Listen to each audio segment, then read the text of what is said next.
water. We got water here. You guys are good to go. I get to play Oprah. Yeah, fun.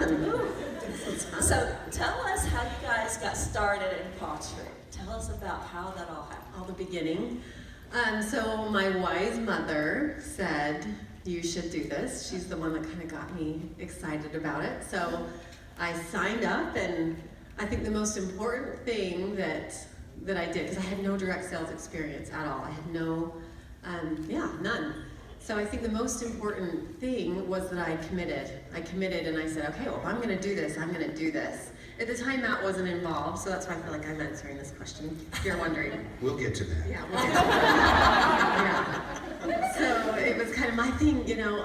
So giving it that commitment, when I first enrolled, I thought, okay, I don't know anything. I don't have a clue what I'm doing.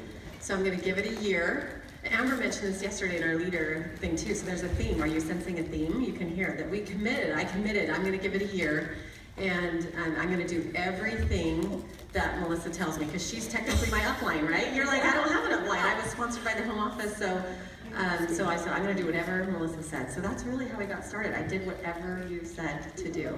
That's called being coachable. Yeah, coachable. Yeah. You took action. Yeah. So were you guys both on board from the beginning? I told you we'd get to that. You know, for the first little bit, we made the decision together for Trisha to sign up, because we talked about it, and she said, you know, is this something we should do? And we both agreed that, okay, yeah, let's try this. You know, we had, you know, we didn't know what we were getting into. We had no experience, just like Trisha said.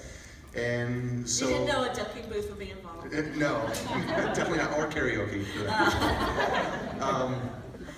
And so, yes, it was initially it was both of our decisions to sign up and join, but it was mostly Trisha. It was definitely all Trisha. And if her level of commitment is any indication, you know, you've heard her talk about that first Palooza that she experienced, where she came home in tears. And so that just goes to show how committed she was. She stuck with it, and here we are. But no, I would say both of us weren't on board from the beginning. And it was, for me, it was an evolution, definitely. It took a lot of time and support and coaching. and even that first PawFest, I would have to say, for me, that first PawFest that I attended was really the impetus for me getting on board and accepting it, embracing it, and you know, joining Trisha as a team. So how do you guys work together as a team now? Yeah. You first must decide it's the ball. I just do what Trisha tells me to do. That's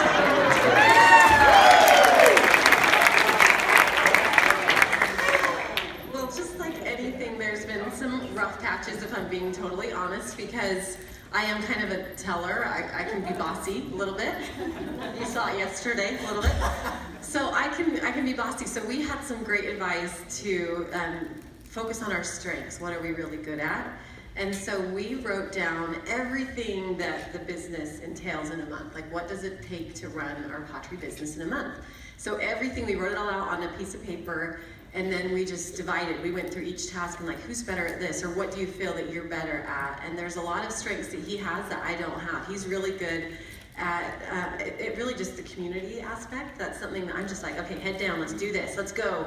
And he's a lot better at embracing the community aspect and helping people have the fun. You know, he brings a lot of the fun in to play, but he's good at coaching too. He, in his day job, he does a lot of coaching with his teams, and so he can kind of keep the team grounded there. So yeah, it was just dividing and conquering our different strengths, and that's worked really well. Yeah, it all comes down to cooperating. Again, communicating and cooperating. And Trisha hit the nail on the head. Really, when we started doing this as a team, we had to have that conversation. Okay, what do you want to do? What do I want to do? I don't want to act like your mother. I don't want to, I don't want to be nagged to death. It really took some communication, and so we did. We talked about, okay, well, what do you feel your strengths are? What do you feel my strengths are? We talked about goals. What are your goals? What are my goals? What are our goals? And we went from there. And so it's nice because we do make up for each other's, where each of us is is weak. Or, you know, where Trisha's strong, I'm weak, where I'm strong, Trisha's weak, and vice versa. So it's it works together well. Sounds like a great plan. It's a great partnership. I think so. So, what would you say to somebody out there who they're just like, man, I really wish my spouse would jump in with all pause with me? Just communicate. Again, it all comes back to communication. You know, talk about it. When was the last time any of you talked about your goals together? You know, what are your goals? What are his goals? His or her goals? What are your goals together? And go from there. You know, just talk about it. But one thing I would add is, it's just like pet pros. You want so badly to join the business. You know, if you keep asking, keep nagging, and like, come with me, you should do this, let's do this. And they come to PawFest and they don't want to do anything, then just love them where they are and just say, it's okay. You know, find support elsewhere. Find support here in this room, because you can't, just as you experience trying to pull them in to do anything, it'll be just the same. You'll be trying to pull them to do any work, and you'll get frustrated and say, why aren't you doing your TSA? Well, I didn't want to begin with, you know, you didn't ask me. So I think it's important that, yeah, as Matt said, to communicate and make sure that's even what they want to do, because if they don't, then just let them be a really great cheerleader, and that's, I mean, I know that's probably more than you want to know, but. And that's okay if they don't. Yeah, absolutely. Get them to PawFest. I feel like getting them here to PawFest. At that point, if they get here and they're not all in, like Matt was, you know, he came to PawFest, he's like, I'm in, let's do this. If they're not in at that point, then that's where, yeah, love them where they are, and just have them be your biggest fan. Great. So, what parting thoughts? You have all of these people out here that you can influence. What parting thoughts would you like to leave them with? You know, there's so much I could say. I could say a lot. That we kind of hit on in the beginning, that just be coachable, because there's someone that knows more than you at this point, you know, someone that's been there, done that, and follow them, have them be your pacing partner, and link arms with them, and they can help you get to where you want to be, because there's people that have paved, just as Roger showed on the slides, there's a path that's been cleared, and so if you're unsure how to get there, then link arms with someone that's been there already. And that's the best advice I could give, because that's why I'm here. I mean, that's what I did with Melissa. I said, what do I do next? I don't know what to do, or I'm stuck.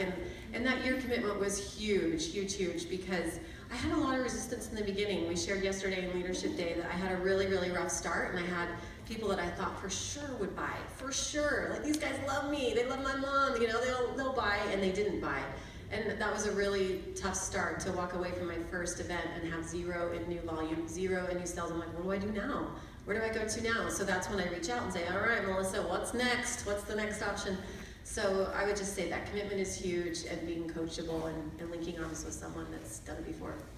And if I could just add, some of the best advice that was given to us in the very beginning, I think by my clients a lot, was just to be here, be present, because you know, there are a lot of new folks here, and you're not going to know everything. We don't know everything still, but we show up, we learn, we grow, and as long as you are here and you're present, you'll continue to learn and grow as well, and be highly successful. Thank you guys so much. I wish